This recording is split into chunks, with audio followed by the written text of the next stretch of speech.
This is a topic that's very dear to my heart because, as some of you may know, I'm a Roman archaeologist and I specialize in mega disasters. So I'm interested in things like Pompeii and the eruption of Mount Vesuvius.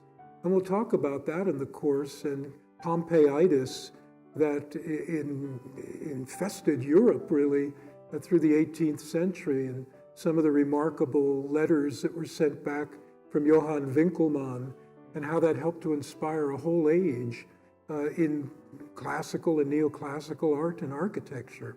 We'll also talk a bit about things like grotesques, which sounds like an awful thing to say, but the grotesques came from grottos, underground grottos in Rome, where you could go down by ladder and see remarkable paintings from the Roman period that inspired artists of the day. But we'll have 4 class lectures, and we're going to have lots of videos and lots of art to look at. And we're going to talk about the influence of the Greeks and the Romans in later generations.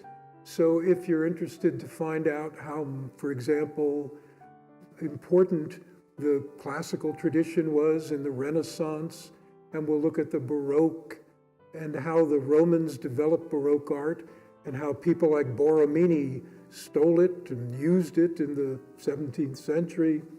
And we'll also talk about the Romantic movement and groups like the Symbolists and all the influence of classical art on them.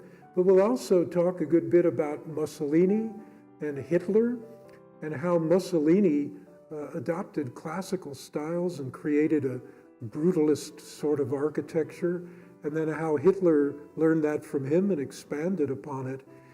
What I hope is that students taking this class will get a better appreciation of what the Greeks and the Romans contributed to our civilization, and indeed, even to our very country.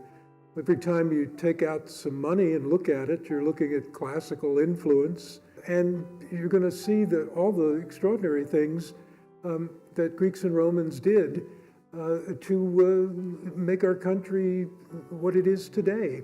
We're going to look particularly at people like Thomas Jefferson and the whole neoclassical tradition, and the influences that came from England and France, and even the later Renaissance architects like Palladio. So Lana and I, my Cocker Spaniel, Lana is incredibly enthusiastic, as you can see about the course. Show them how enthusiastic you are.